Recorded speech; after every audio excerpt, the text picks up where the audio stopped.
what if a client just wants to have a lower interest rate instead of?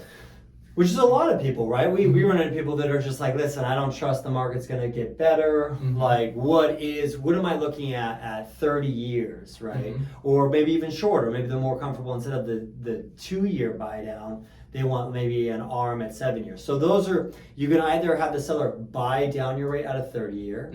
You're just not going to see as big of a drastic difference, right? So I think me and you opened an escrow a couple months ago on somebody that was going to buy like a point down or something, right? So 1% is just whatever the loan amount is at that amount. So let's say, same example, somebody's at 6,875.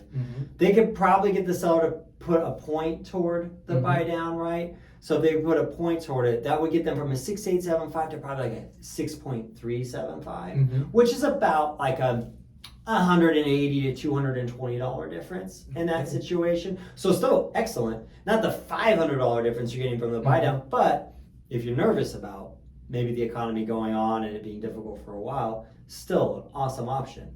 The other thing you can do is an ARM. And what is an ARM? So it stands for adjustable rate mortgage, which people hear and they get a little freaked out because we heard that term constantly during the crash. Exactly. Right? They were all negative ARMs though. So the difference between these ARMs and the ARMs of the past was the ARMs in the past were interest only at the beginning. So you could have $1 million house and you were paying like $2,000 a month because you're paying only interest.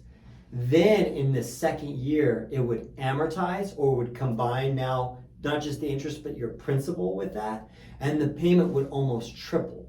Sometimes it would quadruple on them. So people lost their minds over that, right? And then you had negative ARMs, which were actually, your payment was lower, but every month, instead of the amount you owed on the house getting less, it was going up. That is crazy. It doesn't seem possible that would be legal, right? That seems like something like a guy named Vinny in Jersey would do to you, not like a bank. But they were all doing that, right? They were like, yeah, you were getting loans where you owed them more money over time. So you would never, ever get out of that loan. I see. Now the ARM is completely different. It works on the basis of, instead of betting against the 30-year bond, which is what controls interest rates, right? You're going to do a much shorter period, which is less risk for a bank. So if they say the most popular one we do that people are comfortable with is about the 7-year ARM. You can do shorter, like a 5-year or even a 3, but normally when people are going to do an ARM, they do about 7. I see. And the interest rate difference is normally about a point. So if on a 30-year fixed, we're at that 6,875, on the ARM, you're at 5,875. That sounds good to me. It's way better, right? Yeah. And you never have to worry about, you don't have any prepayment penalties. You refinance, the second rates are better. If you get that ARM for 7 years, in 6 months the rates get better, refinance. And automatically you're not gonna have any penalties for that. You get out of it, you get into a 30-year. It's a temporary solution. But if you carry it all 7 years, then what happens is, as soon as you hit year 7, it's going to start adjusting based on whatever the market rates are. And there's a cap that it can go up. Normally it'll say like an ARM, a 7-1 ARM might be a 2-5. You'll see a 2/5, and the 5 stands for the highest the rate could go from your starting rate. So if your starting rate was at 5,875 and you see that 5 at the end, that means the highest it could ever go would be 10,875. Oh, I see. Which is scary. You never want that, but it's very unlikely that you would ever be in that situation. So it establishes a ceiling.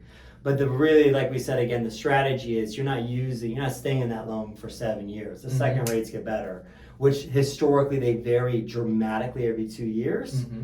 You refinance and get out of it. I see. Yeah, I think it's a great solution because it gives people a peace of mind. Nobody knows if rates is really going up or down until it happens, right? Yeah, so exactly. 7 years is a lot better. And in average, a homeowner in America changes home within around 7 years. So even if the rate doesn't go to the point that people like, there's chance that they have move on to the next home. They've already sold it. You're exactly right. So it does give you enough time to really make good decisions. Wonderful.